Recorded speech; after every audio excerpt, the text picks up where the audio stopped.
Bem, boa noite. Hoje é dia 21 de fevereiro. Estamos começando mais uma reunião do Grupo de Estudos de História e Cultura Iorubá.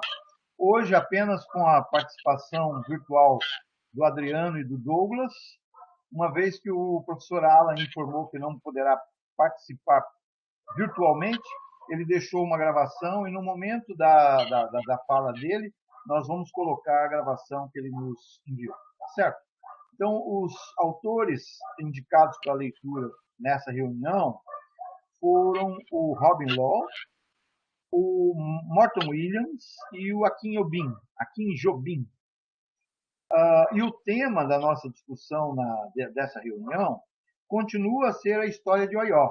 Mas, ao contrário da reunião passada, em que discutimos as origens do estado de Oió, as origens, né, da sociedade de Oió, hoje nós vamos conversar sobre Oió num período diferente, que é um período de esplendor, né, um período em que essa sociedade se coloca, de fato, como um império. Então, dos textos indicados, eu mesmo fui um dos que se incumbiu de fazer a leitura do texto do Robin Law, cujo título é Um Estado Oeste-Africano com Cavalaria, o Reino de Oió. É um artigo que ele publicou no Journal of the African History em 1975.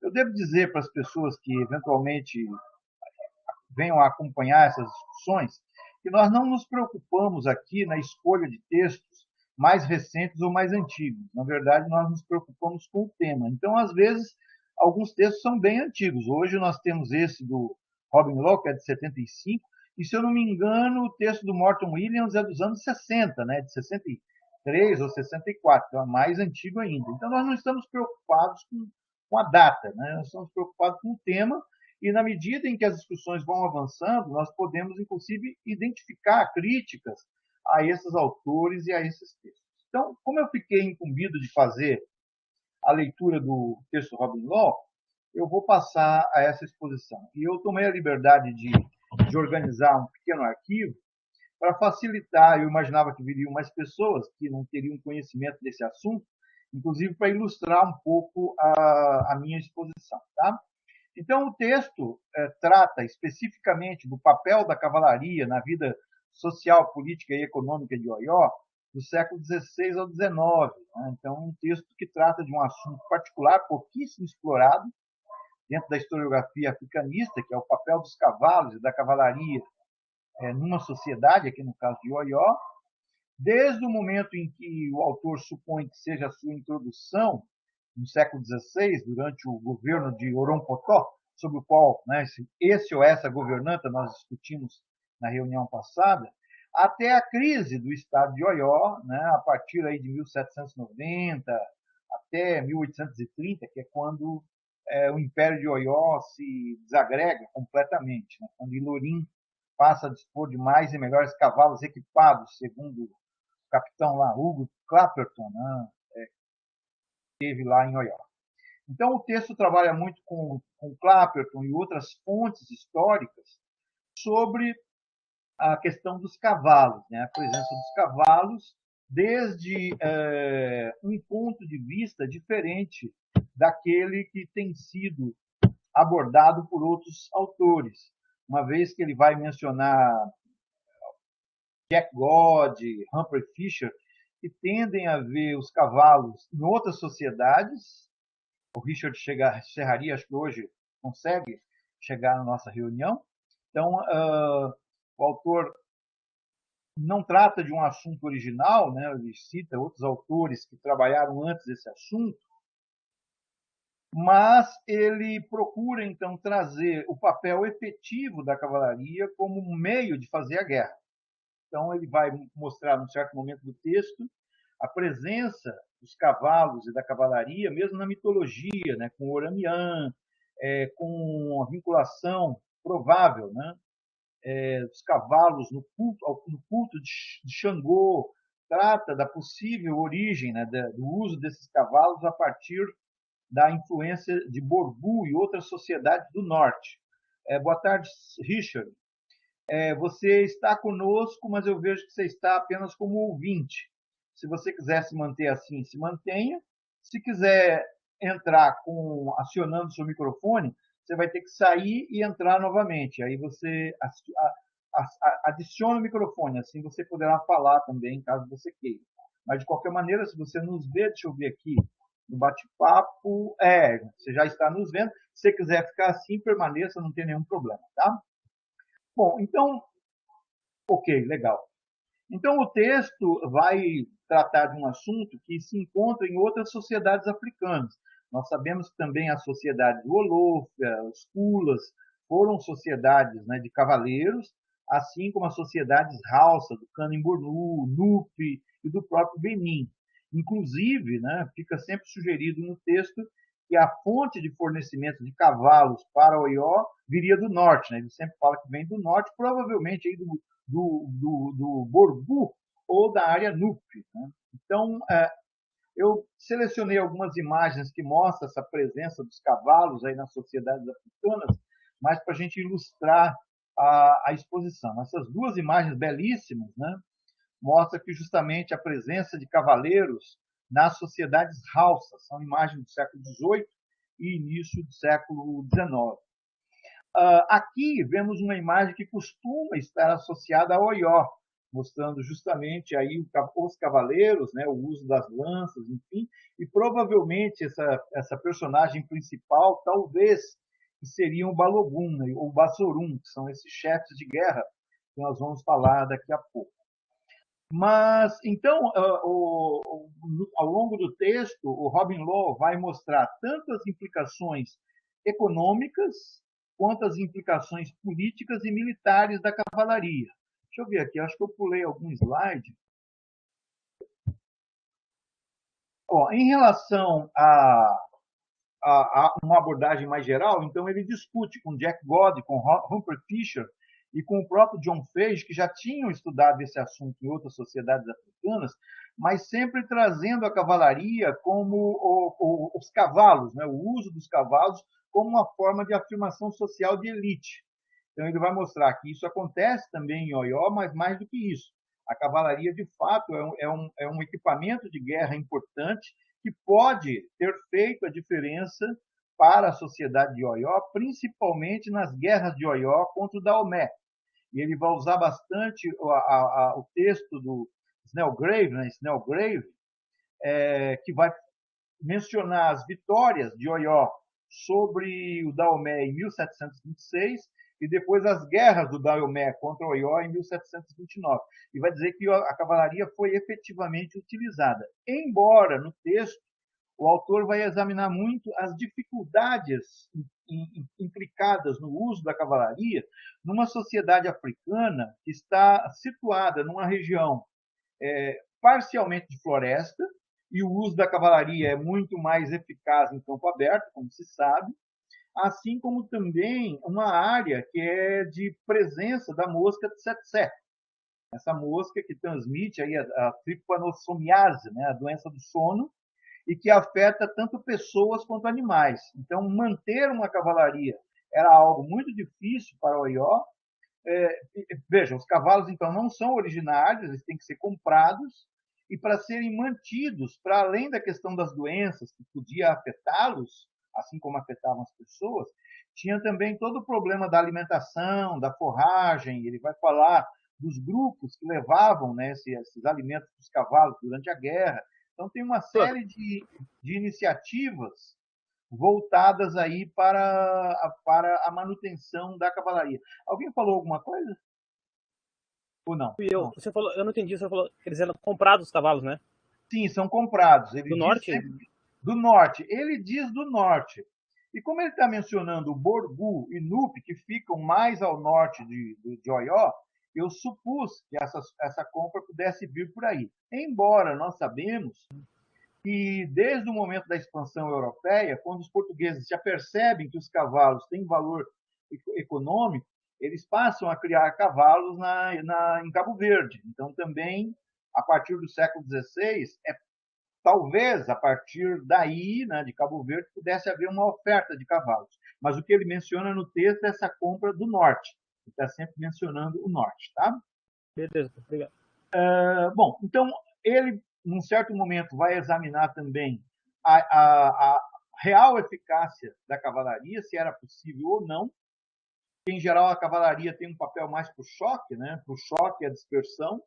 Ele vai dizer que o esquema de tático é, em geral, o mesmo que aparece em outros lugares.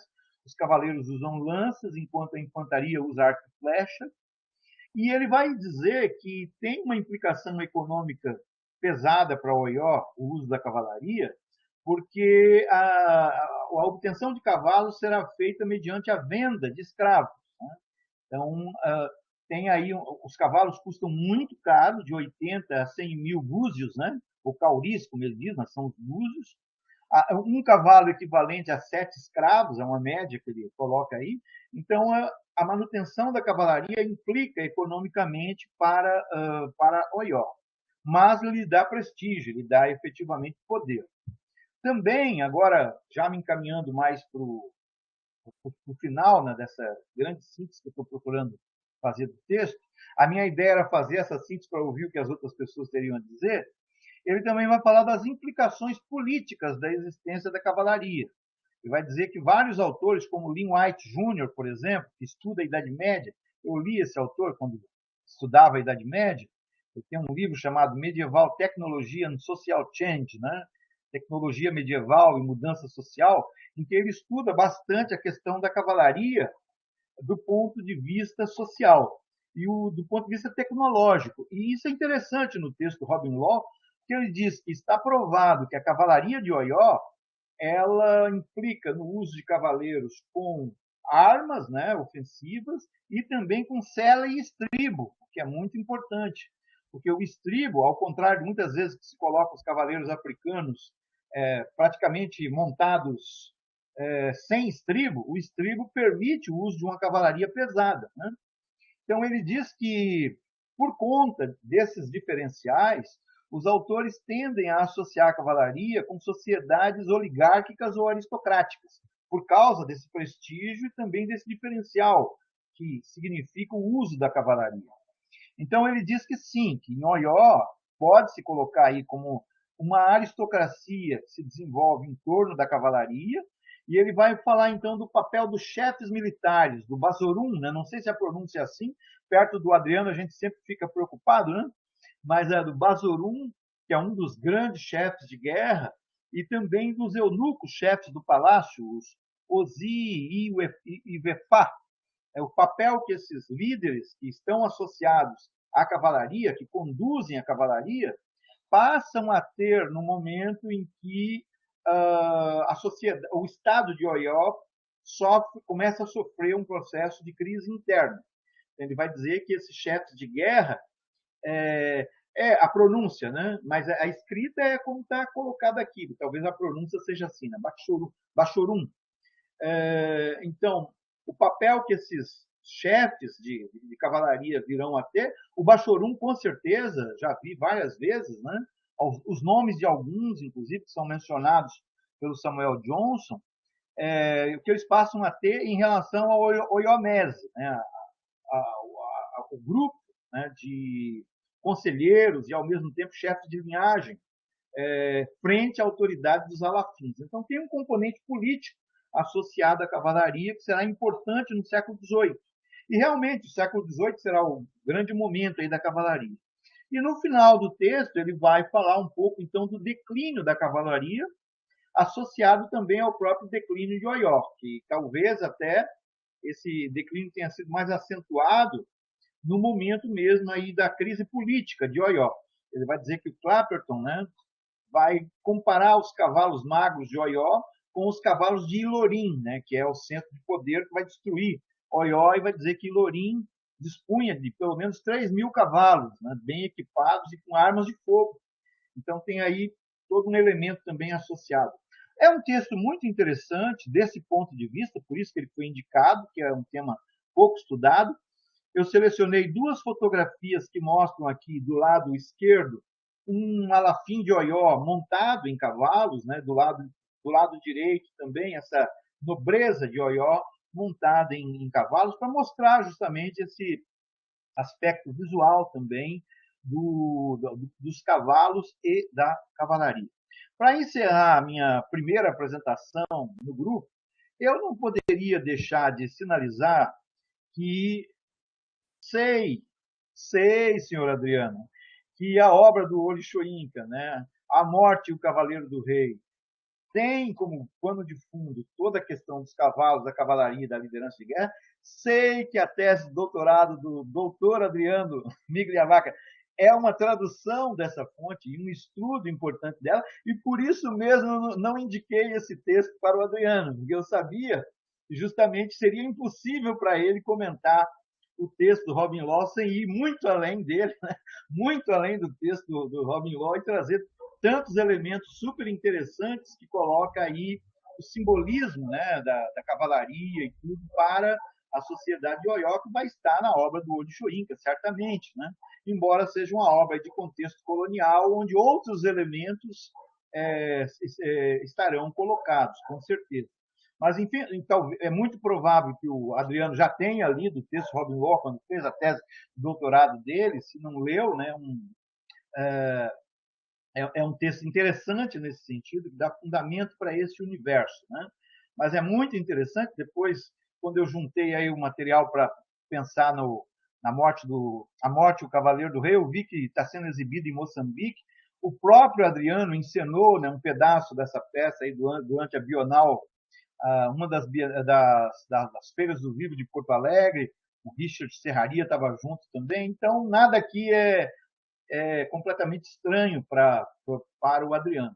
Mas eu preferi, então, não indicar esse texto para ele por isso, para forçá-lo a ler outros autores, a trazer outras questões associadas a essas também. Mas essa é a ideia geral, enfim, que o texto me suscitou. E eu esperava poder ouvir quais as impressões das outras pessoas que ficaram indicadas para ler, mas vamos deixar para uma outra oportunidade, elas possam, então, se manifestar. Tá? Então, da minha parte, era essa a apresentação sobre o texto do Robin Law. Certo, pessoal?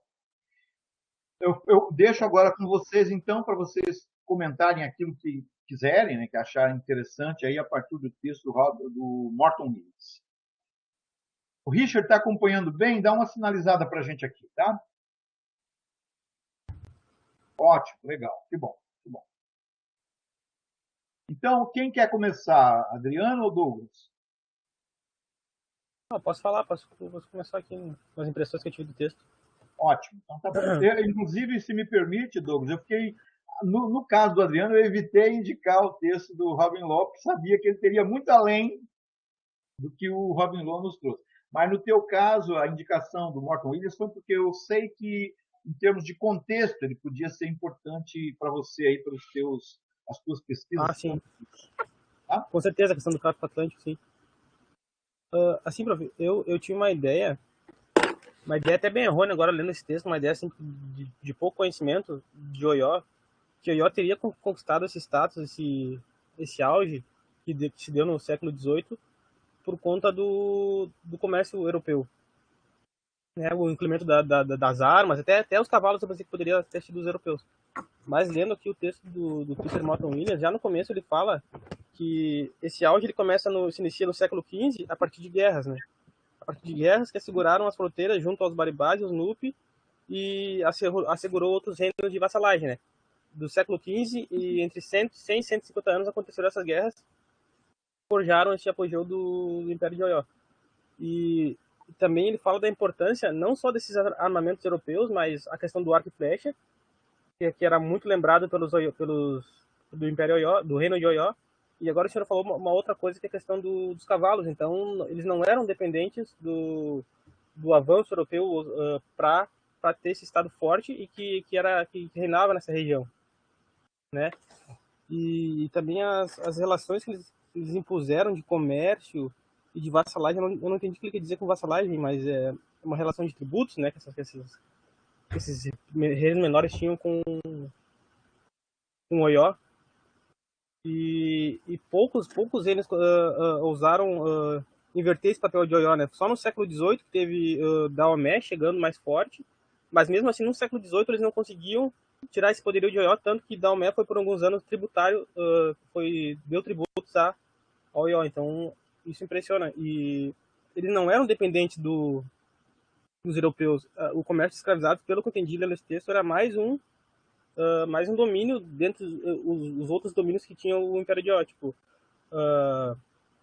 relações comerciais contra os reinos, por exemplo, com o reino de Queto, né, que não era um domínio, mas era uma relação comercial, até pelo avanço do Benin, ele estava falando, então tinha esse jogo político entre os reinos maiores e os reinos menores, né, e uma relação de vassalagem. Depois ele vai dizer que tinha uns funcionários lá que trabalhavam para o Alafim, que era o Nissaré, se eu não me engano, o Adriano pode também confirmar, que trabalhava que pegava esses tributos, né, então tinha uma organização. E para mim o que ficou mais marcante foi essa questão de não depender dos europeus. Eles tinham uma organização própria, né? Tinha um comércio ali endógeno, não sei se me parece. Até tu me falou agora que tem esse comércio de cavalos com o norte, então é mais algo para relevante. Mas mais ou menos assim essas impressões que eu tive. Perfeito, Douglas. Obrigado. Adriano, tem pontos que você queira... Bom, primeiro deixa eu dizer que eu estou um pouco tomado de assalto, porque agora descobri então que o livro já está traduzido para o português em Maputo, então a minha tradução não foi a primeira. Ah, não sabia disso. Como?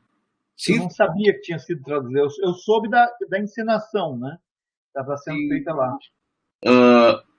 Eu não sei se isso aí vai atrapalhar na publicação da minha tradução aqui. Não, inclusive porque a tradução do português em Moçambique é uma coisa e a tradução para o brasileiro, o português do Brasil é outra. A sua é uma tese de doutorado, tem um estudo que dá fundamentação. Não, fica tranquilo com relação a isso. Tá certo. Bom, então tá. Então, na verdade, professor, a sua escolha foi engraçada porque, na verdade, eu não conhecia esse texto, Robin Law. Eu conheço aquele livro dele sobre Oió específico. O único texto que eu tinha lido é exatamente esse que o senhor me pediu para ler. Então, no final, acabou... como é que o senhor acabou me passando aquele que eu já tinha lido. Deu certo. Como? Deu certo. Assim, para mim deu certo, mas não, como é que eu digo, não me forçou a ler um novo. Mas, assim, de qualquer jeito, eu queria aproveitar, então, depois e falar um pouco da simbologia do cavaleiro na peça e também num outro poema do Soyinka, que é bastante importante, assim. Mas, primeiro, vamos para o Morton Williams. Deixa eu pegar minhas notas aqui. Bom, e esse texto do Morton Williams, ele é realmente carregado de informações exatamente sobre o período em que Oió começa a se estabelecer e se colocar como uma figura, um comerciante de escravos bastante importante. Pelo que diz aqui, lá pelo ano de 1670, Oió já começava a se apresentar nesse comércio, né? Começava a ter uma participação no comércio de escravizados. Só que essa importância vai aumentar a partir do século XVIII mesmo, que é quando Oió começa a aumentar a sua participação e aumentar o seu poder, e também exatamente com a conquista do reino do Daomé, que ocorre por causa de um outro reino menor, se não me engano, chamado Aladá, mas que tinha uma posição central como local portuário. Eu não me lembro, Aladá era portuário ou ele era um caminho importante para chegar até ele era portuário mesmo, né? É perto de Oiá, né? Hã? É perto de Uidá. Perto de Uidá, exato. E aí, Oió e o Daomé começam a lutar, a se conflitar por causa dessa cidade, desse porto tão importante de Aladá. Oió conquista Aladá. O Daomé pega Aladá de Oió. E o Oió vai faz o contra-ataque e não só toma Aladá de volta, como conquista o Daomé inteiro. E aí o reino do Daomé se torna um estado vassalo de Oió, muito importante, né? Porque realmente ele continuava sendo um reino extremamente poderoso. Isso aí dura mais ou menos um século, um pouquinho menos, né? Se não me engano era assim, é 1726 que Oió conquista o Daomé e 1823 que o Daomé se liberta de Oió. Nesse período, os dois reinos se tornam importantes nesse comércio de escravizados transatlântico, sendo que o Daomé é um estado vassalo, evidentemente, então ele não tem perfeita autonomia para para proceder com o seu comércio. O que eu me lembro aqui, olhando aqui pelas minhas notas,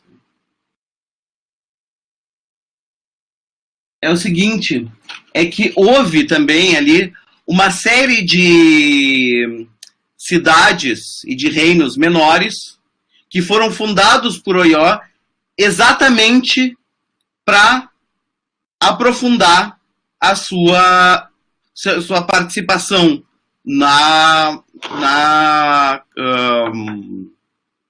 no comércio escravista. Entre eles, o reino de Edê e o reino de Queto, que não foi fundado por Oió, mas que foi tomado para se tornar um caminho até o Atlântico.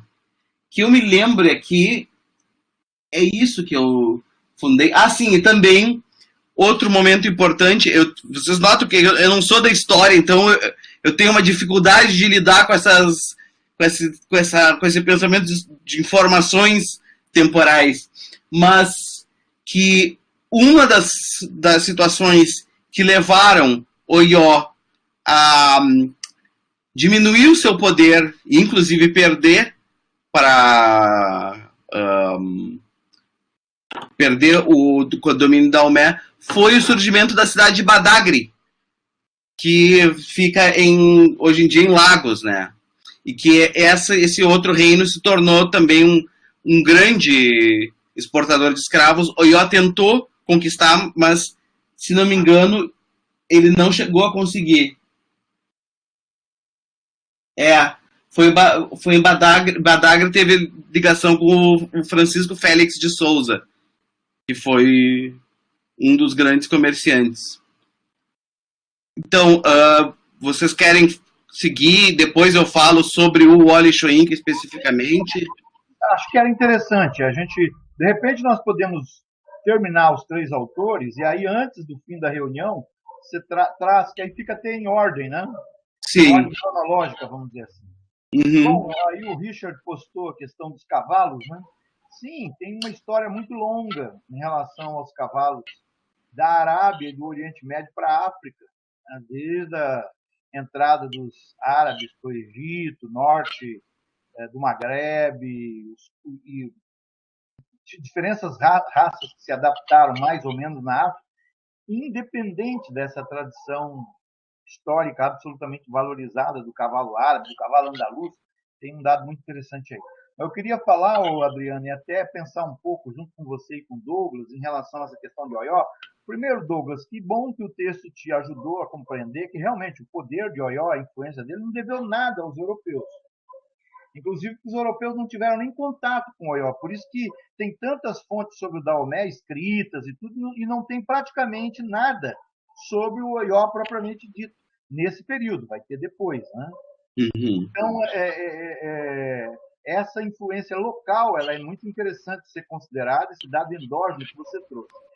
Depois, pegando a fala do Adriano, queria, como você conhece bem o texto, te ouvir, se você puder falar um pouquinho mais, assim, porque a impressão que eu tive lendo ele, eu fiz uma leitura rápida, mais para acompanhar com vocês, é que a participação de Oió no comércio atlântico aí não é uma participação direta do comércio atlântico de escravos, porque ele ficava situado ao norte, né? Então ele tinha um domínio das rotas, e aí essa parte final da tua fala, né, com Queto, com Porto Novo, que no início será Ardra, a região de Ardra, que foi mencionado, que a gente discutiu na reunião. Que ela dá também, né? Exato. Então, essa região é uma área de influência de Oió que vai se colocar como estado tributário. Como estado tributário. Mas tanto aí o Porto Novo quanto o Queto são sociedades iorubanas, né, de língua iorubá, de cultura iorubá. Mas o Daomé não. O Daomé é a tradição Ajafon. Depois que vai se colocar como dominante frente a algumas sociedades iorubanas do litoral, mas não vai conseguir realmente escapar da condição de tributário de Oió durante esse século que você falou. Começa em 1726 e vai até a época do Gueso, né, do rei Gueso, do Dadá, Gueso, do Daomé, que é já no momento de crise de Oió. Mas então a palavra, Douglas, seria melhor. Vassalagem é um termo que os autores usam, o próprio Morton Williams, mas é um termo muito eurocêntrico, não diz nada para essa sociedade. Não tem feudalismo, não é isso. Medieval, né? Oi? Termo medieval, né? É um termo medieval. Na realidade, Oió é um estado tributário. E é um estado a que esses vários reinos rendem, além do pagamento de tributos, homenagens periódicas. Talvez por isso que use a palavra vassalagem. Então, ele menciona no texto também Egbador, né? A região Egba, dos povos Egbas, enfim, que depois vão se tornar independentes, né? E vão, inclusive, Ilorim vai acabar se impondo em relação ao Oió. Então, tem isso que eu sinto nos textos. Oió tem uma importância no comércio de escravizado e tem participação, porque, como eu disse antes, é através dos escravos que eles vão conseguir a compra dos cavalos. Mas não é uma influência, uma participação tão direta quanto a do Daomé, que vai controlar o porto de Jaquim, o porto de Uidá, Jaquim não, mas Uidá, né? E vai manter uma relação direta com os traficantes de escravos portugueses e outros, né? Então é muito interessante essa posição de hegemonia local de Oió, mas sendo um estado mais do interior, ele preserva de qualquer maneira as suas instituições. E tem um outro ponto que vai ser tratado, eu creio, no texto do Akin Yobin, que foi lido lá pelo Alan, que é a dimensão já de interação de Oió com a dimensão muçulmana, né? Por conta das proximidades aí com essas sociedades do norte, que a distanciam dessas sociedades litorâneas que ela influencia e que ela se impõe como Estado tributário, né? Então, Oió ele controlava esse comércio, mas de uma maneira mais indireta, assim, controlando esses estados tributários, esses reinos tributários.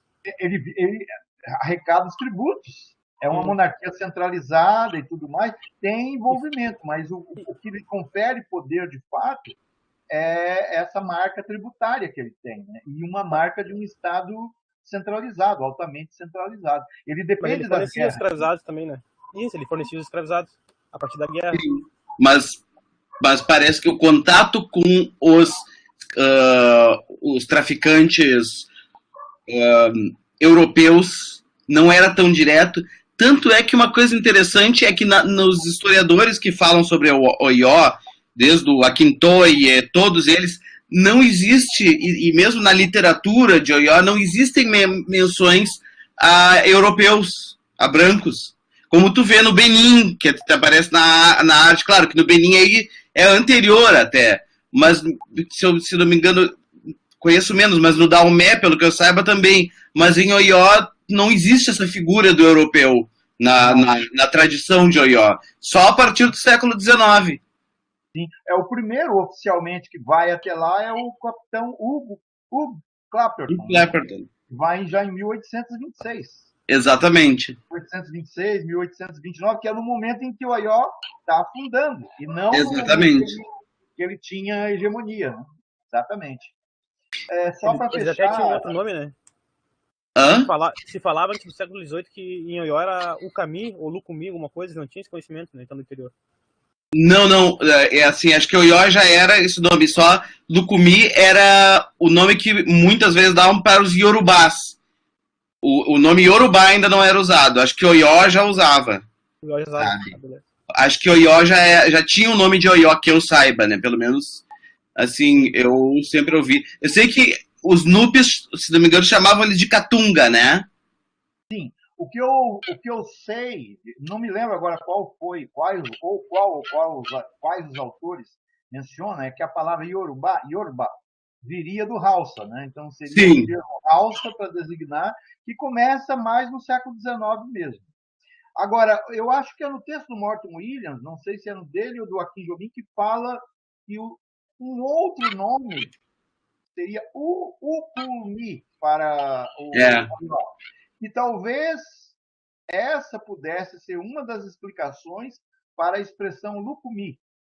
Provavelmente. São essas discussões etimológicas infindáveis, né? É verdade. Mas, assim, é interessante também falar dessa questão do... Eu não sei se a gente vai falar sobre Oió e o Islã, porque também é muito importante. Porque... Isso nós vamos falar, mas não nessa reunião. Tá, tudo bem. Porque nós vamos depois falar de Oió no século XIX, e quando estiver falando de Oió no século XIX, vai ter que falar um impacto com o cristianismo e também com o Islã. O Islã é anterior em Oió, porque Ilorim o poder de Ilorim tinha a ver com o Islã. E ele virou islâmico em grande parte por causa de Oió, né? Sim. Assim, por um conflito com Oió. Mas acho que isso aí é para outra, né? Tem que ver com a expansão Hausa Fulani, né? Uhum. Sim. Isso nós vamos discutir, sim.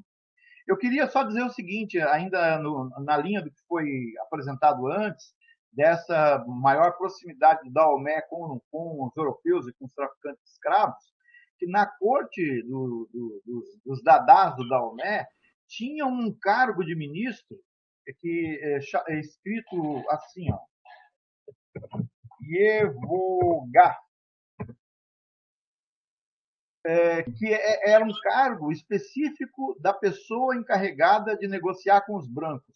Ele era denominado chefe dos brancos, quer dizer, aquele que fazia toda a mediação do Dadá com os interesses europeus. Sim. Coisa que está muito distante, realmente, de Oió.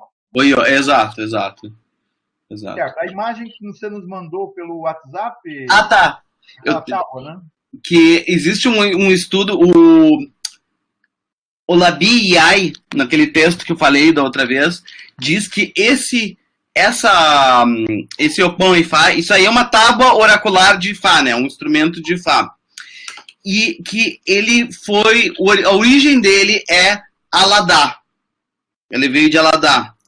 E que a própria construção dele mostra a posição de Aladá.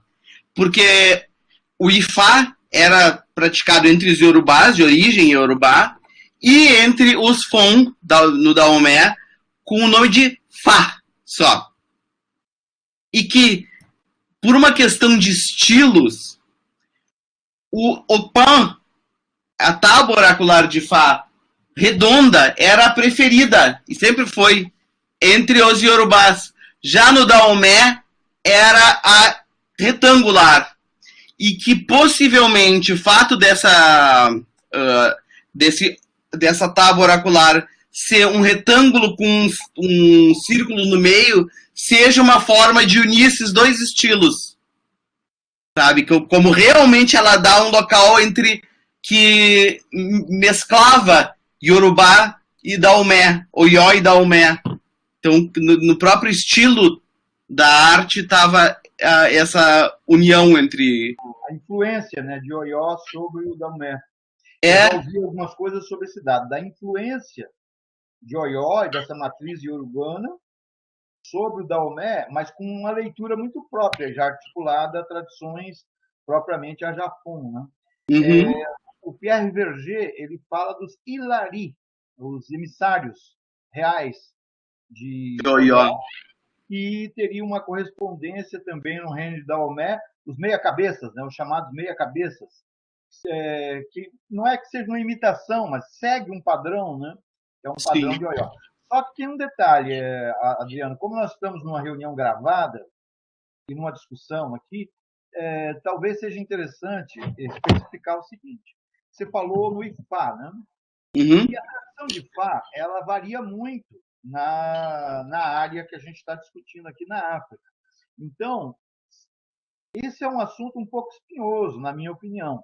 Porque hoje, se nós falamos de culto de Ifá ou tradição de Ifá com tranquilidade aqui, lá tem disputas sobre, inclusive, esse termo.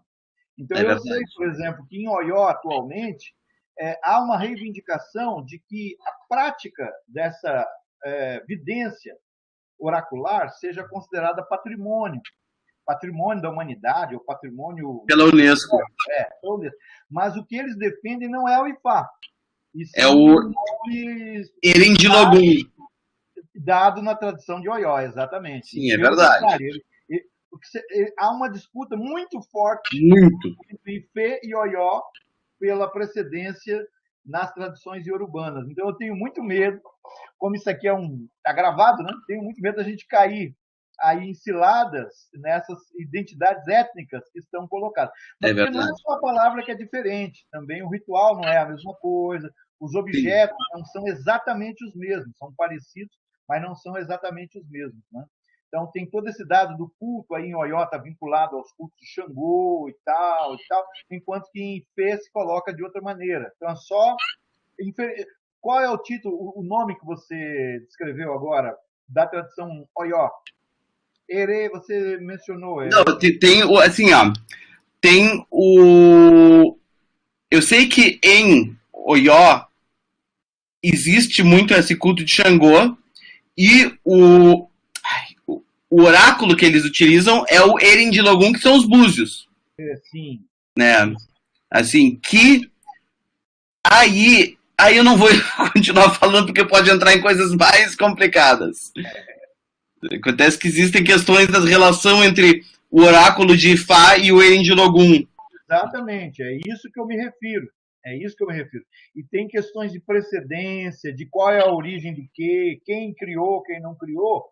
E o que eu estou tentando evitar nesse grupo é chegar nessas questões, porque justamente são questões para as quais não há resposta definitiva. Vai depender justamente de qual tradição se está fazendo referência. Mas como nesse momento nós estamos discutindo Oió, então aqui nós vamos ter que pensar mais especificamente a leitura feita por Oió. É verdade. E essa leitura é hoje também. É uma leitura que pode não ter sido a mesma do século XVI e XVII. Mas nós também não temos prova de como era naquele momento. É verdade. Então, tem Adriano. Oi. Aí. O professor Rivari está falando, né, que Oió reivindica para si o culto de Ifá e... Não. E Fé também, não? É isso? Não é bem isso, desculpa. Quer perguntar, depois eu falo? Isso.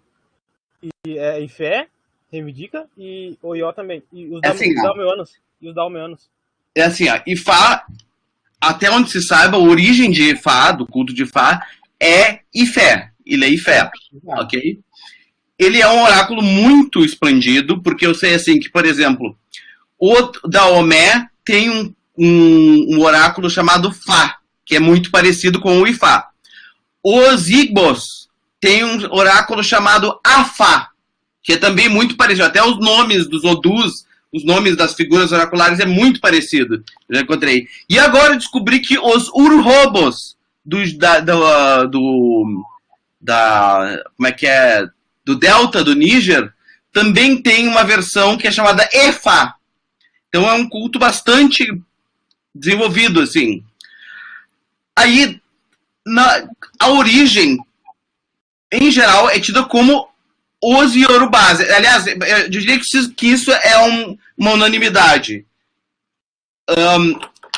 Esse culto, pelo que eu saiba, ele é praticado em todos os locais, em todos os reinos Yorubás. Alguns com mais força que outros. Em Oió, ele chegou um pouco mais tarde, se não me engano, por uma mulher. Hoje em dia, existe um grupo muito forte em Oió, ligado ao rei de Oió, ao Alafim de Oió, que está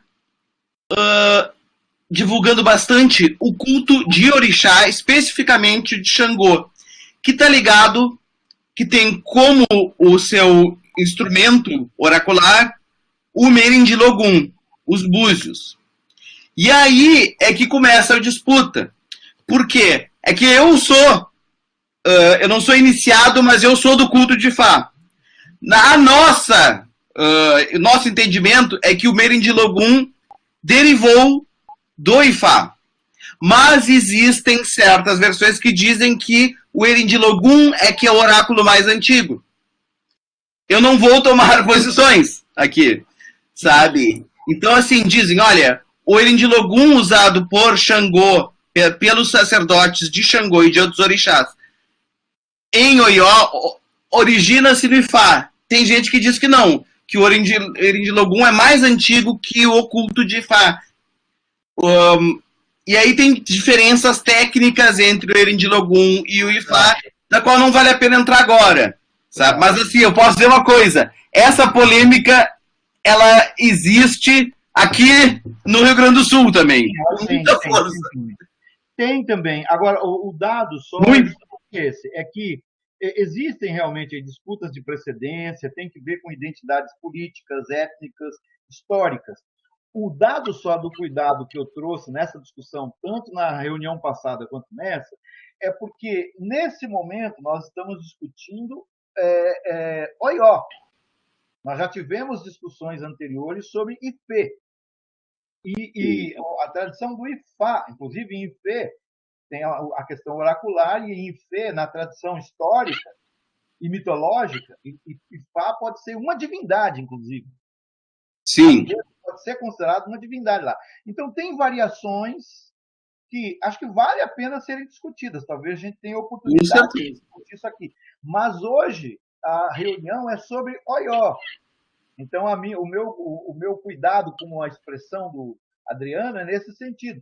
É porque aí pode parecer, para quem se ligue à tradição de Oió, como tem pessoas do grupo que se ligam, de que nós estamos usando um termo ifaísta para designar uma prática de Oió. E aí vamos dizer, mas que grupo é esse? Então, estão tentando tirar a nossa identidade. Então, é essa a questão, entendeu?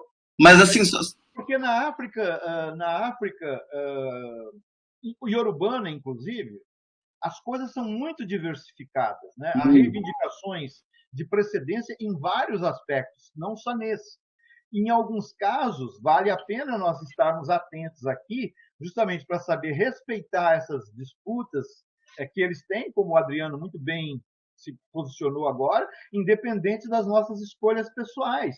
Porque é verdade. Não dá para dizer quem está certo e quem está errado, são tradições, né? É verdade. Essa é a questão. O problema é que quando tu vai para as pessoas que praticam a tradição, muitas vezes acaba vendo essas disputas, né? Bem, e aí é outra coisa. É outra coisa. Religiosas, né? Aí são disputas de convicção religiosa. Exatamente. Que a gente está procurando não fazer aqui, embora seja inevitável que essas questões religiosas apareçam. Né? Tá? Mas é isso. Agora, essa questão da forma, quadrado, redondo, realmente, você vê que o símbolo que é usado no site do grupo é circular, por conta da tradição aí iorubana, né? E não da tradição Fon, ou Ajafon. Bom, eu vou fazer o seguinte agora, então, Douglas, Richard e Adriano. Eu vou acionar aqui a gravação de voz que o Alan nos deixou, só que, infelizmente, Richard, como está no WhatsApp, e a única maneira que nós encontramos para transmitir foi pelo WhatsApp, vai sair bem baixinho aí, espero, o Richard está com fone, acho que ele vai ouvir melhor. Eu vou, então, acionar aqui e depois, na gravação, eu vou colocar numa altura de voz melhor, porque eu vou poder editar, tá? Então, eu vou abrir aqui. O Alan acabou de me mandar as gravações, de repente, aqui, vamos ver se de repente tá mais... Mas então você não recoloca, você vai recolocar do início? Só vamos ver como é que tá aqui. Aí, Tá.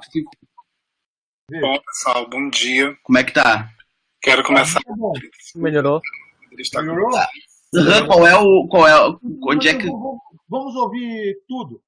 Tá bom. Você acha melhor ouvir tudo, Richard? Comunidade quilombola, Casca da Lagoa. Eu vou sair daqui 4 horas da tarde para fazer um trabalho com eles, então eu não vou poder estar. Mas, de todo jeito, eu resolvi gravar aqui as minhas impressões, né, sobre o artigo do Akin Jobi sobre o Império de Oió no século XVIII, né? Na verdade, o texto é bem interessante, ele faz uma reavaliação mesmo, né, sobre as impressões do Império de Oió, assim, né, sobre os diferentes pensamentos e até, eu diria, contradições também, né, de relatos históricos e, novamente, assim, dos relatos da tradição, né? Então eu gostei bastante, é um texto bem fluido e que traz assim uma perspectiva bem interessante. E eu fiquei pensando assim em vários elementos, né? Acho que a primeira coisa é isso que ele traz já no início assim do texto, né? Sobre os estereótipos, as visões estereotipadas sobre como se dava o desenvolvimento político, econômico nos reinos iorubás, né? No século XVIII, né? Uma impressão assim de que esse período era um período muito de caos, de declínio, e essa visão está muito ligada novamente ao texto histórico do Samuel Johnson, que a gente já discutiu aqui, né? Onde o Samuel Johnson ele traz uma explicação, assim, ele acha que tem que ser realmente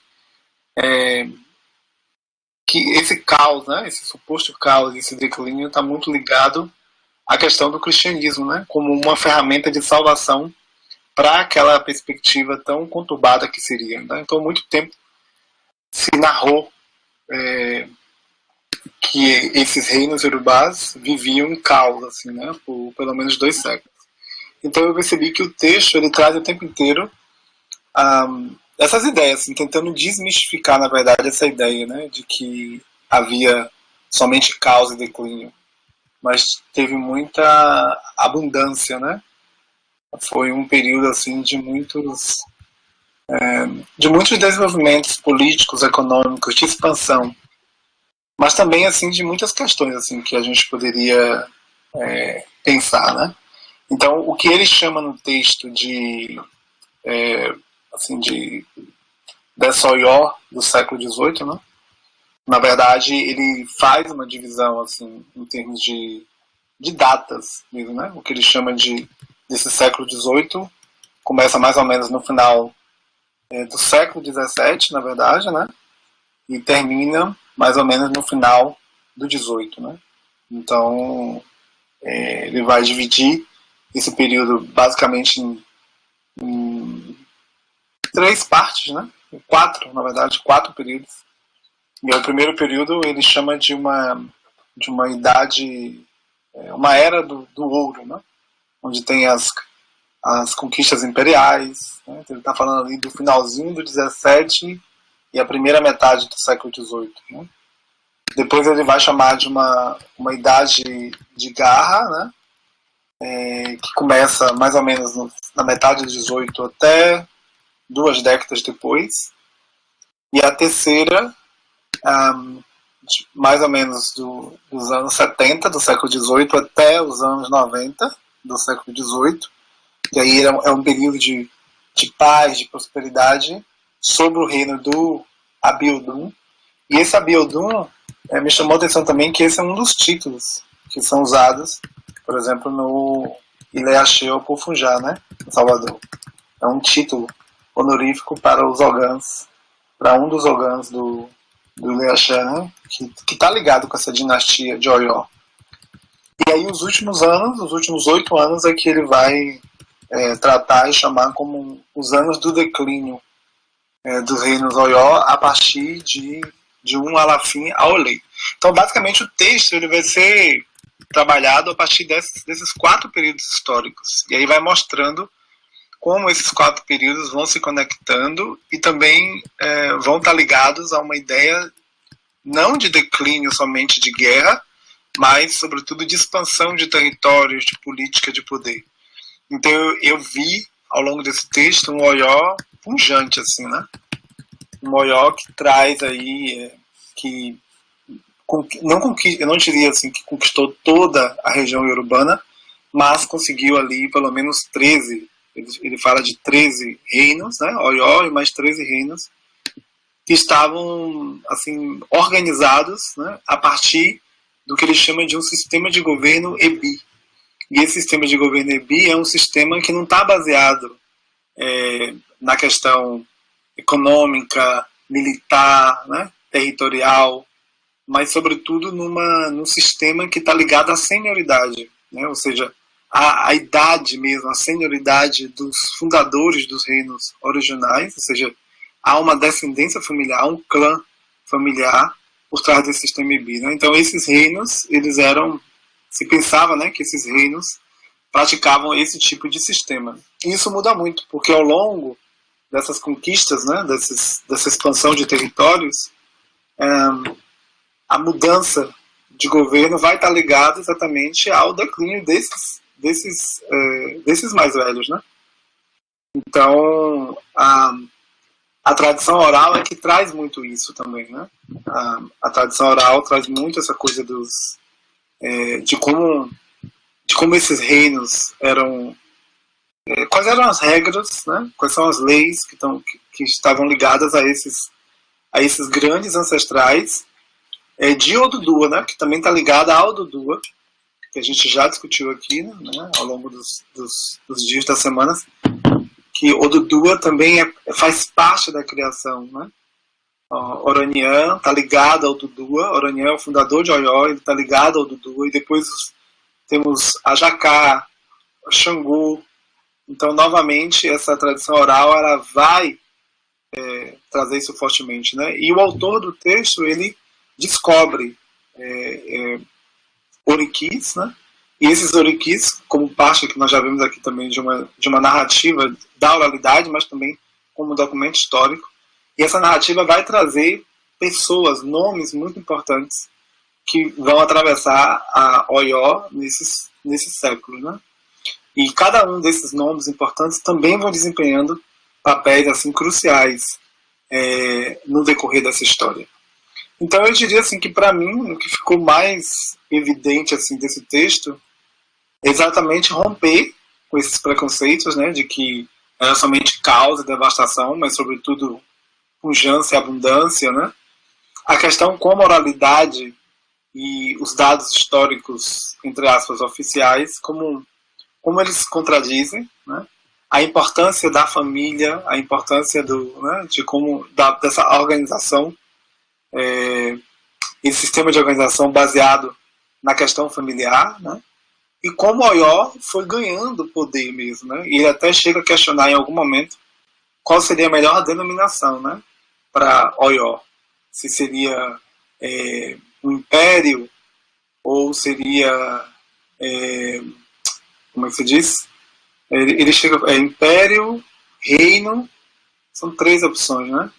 Império, reino ou não me lembro o outro. Mas ele chega a perguntar, né, qual seria a melhor definição para Oió. Um império, um reino ou já não me lembro. Teria que olhar. Já não me lembro. Mas ele faz esse questionamento, né? Qual seria o melhor jeito de explicar Oió. Peraí que tem outro. E aí também mais 2 aspectos assim, que esse texto me prendeu, exatamente também perceber que a Biodun, o que reinou, o Alafim que reinou, né, e que ficou ali, que entrou para a história, né, de Oió de um jeito muito marcante, e eu acho que isso também fica para nós na diáspora, né? A partir do exemplo que eu dei do título Abiodun, do Eliashel Pofunjá, ele prosperou muito, né? Ele colocou o Oió no outro status, mas também isso acontece por conta de uma mudança mesmo da forma de pensar a estrutura, né? Ou seja, se sai de um sistema de governo muito baseado no militarismo para um governo mais ligado ao comércio, né? A comercialização. E isso, paradoxalmente, isso também vai explicar o declínio, né, de Oió. Ou seja, o fato de Abiodun ter abdicado um pouco dessa potência militarista, né, isso também acaba enfraquecendo o reino de Oió no que se segue, né? E uma outra questão também que ficou muito assim na minha cabeça, dando voltas, é a questão da escravidão ali, né, no finalzinho do 18. Ou seja, o papel que a escravidão também ocupa dentro dessa estrutura. Eu acho que isso a gente deveria... Foi uma coisa que ficou assim me dando voltas e queria aprofundar um pouco mais assim nesse sentido, né, de pensar como esse comércio escravista também faz parte, né, dessa história, e que às vezes a gente não discute muito, né? Mas eu acho que o texto também trouxe essa perspectiva muito forte para mim e teria que ler outros textos para poder explorar um pouco mais, né? Então, resumidamente, eu acho que foram esses pontos assim principais, né? Eu sei que tem muitas disputas, né, entre nesse século, né? Tem muitas disputas entre os diferentes reinados, assim, né? Tem muitas tretas, muita morte também. Ali tem uma descrição assim bem pesada, assim, né? De como um núcleo familiar inteiro foi atacado. Mas eu diria que para mim o que ficou mesmo é isso, né? Essa pujança de Oió e ao mesmo tempo um esquecimento, né? Porque com o declínio ela acaba ganhando um papel realmente muito minúsculo assim dentro dos imaginários, né, e dentro da própria estrutura do que a gente hoje chama de região iorubana.